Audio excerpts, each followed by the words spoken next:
अभी सितंबर में हमारी कथा भी जगन्नाथपुरी में है।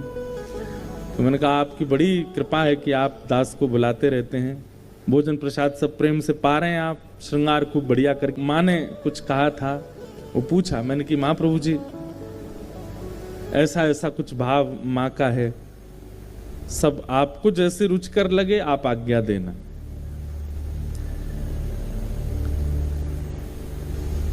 अब मैं बैठा था, कोई आज्ञा तो कुछ दी नहीं उन्होंने, ऐसा कुछ मन में आया नहीं कि ये कह रहे हो कि हाँ ठीक है।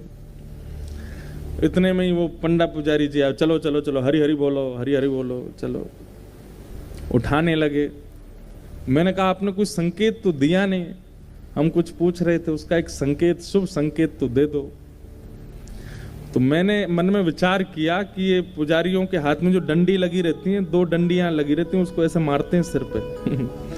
मैंने कहा अगर ये डंडी पड़ी तो समझ जाऊंगा ठाकुर जी मना कर रहे हैं, और अगर दुविधा में पड़ जाते हैं कई बार तो, क्योंकि ठाकुर जी बड़े खेलते हैं, ना तो डंडी पड़वाते हैं ना माला ही देते हैं, ले अब तू देख क्या करेगा।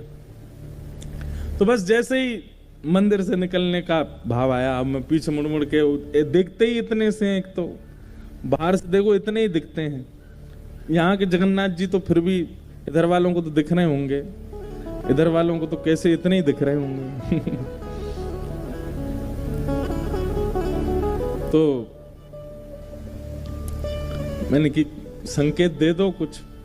इतने में ही बस कहा ही था, एक पुजारी जी भीतर थे, वो पहचान गए, दौड़ गए, रुको रुको रुको रुको व्यास जी, रुको रुको रुको रुको, झोली करो। तो मैं वस्त्र आगे किया, उसमें तुलसी जी पधरा दी और फिर ठाकुर जी के श्री अंग का कमल पधरा दी।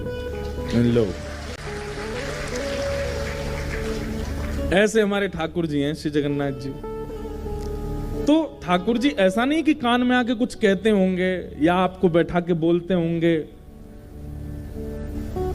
जब आप सेवा में निमग्न हो जाते हैं तो आपको अनुभव ही हो जाता है कि ठाकुर जी क्या संकेत कर रहे हैं, और या फिर इस प्रकार से कुछ ना कुछ संकेत इधर उधर के कर देते हैं।